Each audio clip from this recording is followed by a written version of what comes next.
patukši gadi ražas ziņā. Nu, nevar būt visu laiku tā. Mēs atrodamies Mežotnēs, Laubares pagastā, kura ir mūsu pirmais lauks. Nu, kā viss sākās? Audzējam 35 hektāru platumā un sākam mēs vispār 2007. gadā audzēt melanēs. Tas bija Laubares pagastā, mūsu sākotnējā laukā. Tur arī 15 hektāru blueberry-lents ir mūsu otrais uzņēmums, kurš nodarbojas ar krūmeliņu audzēšanu. Parasti sezona sākas jūlijas vidū, bet tas ir atkarīgs no laika apstākļiem, plus mīnus viena nedēļa. Krūmu ir jāveido, jānogriež, jāgriež vecus zārus, tad atjaunojas augi jaunie.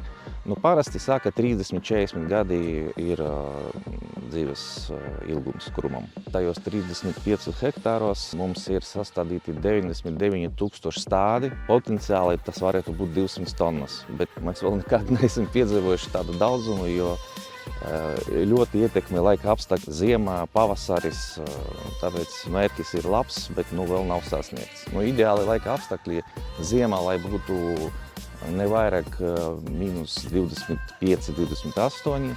Pavasarī, tad, kad jau iet pumpura plaukšana vai notiek ziedēšanas process un aizmītas augļi, vēlams, lai pavasara salnas nebūtu lielākas par -2, -3. Tad, kad veidojas rāža un jau augļi, ir nepieciešams daudz saules, un arī mitruma. Kolektīvs mums ir diezgan neliels. Tāda ziņa, kad ir kopšanas darbi, mums strādā 15-20 cilvēki. Tad, kad ir ražas laiks, no 60 līdz 100 cilvēkiem. Strādājam visu gadu, visos sezonos, un rezultāts ir gardas ogas, bagātas ar vitamīniem. Augļukopība un tieši melanēs bija tāds sapnis, tā var teikt, kurš ir īstenojies. Mēs arī iestādījām gadi 5-7 atpakaļ sausserži ēdamie un arī nedaudz ekšķogas un sarkanas jaņogas. Bet tā kopumā ļoti intensīvas dienas. Mēs sākam lasīt ogas, tad mums notiek nodošanas process noliktavā, tad noliktavā un šķirošanas pakošanas cehs sāk šķirot pēc pasūtījumiem ogas, agri no rīta iekraušana mašīnas un transportēšana pie klientiem. Tāpēc tas ļoti intensīvs process, viņš ir diezgan vienkāršs, bet katrs posms iet no cita posma, ja? Tā kā mašīna.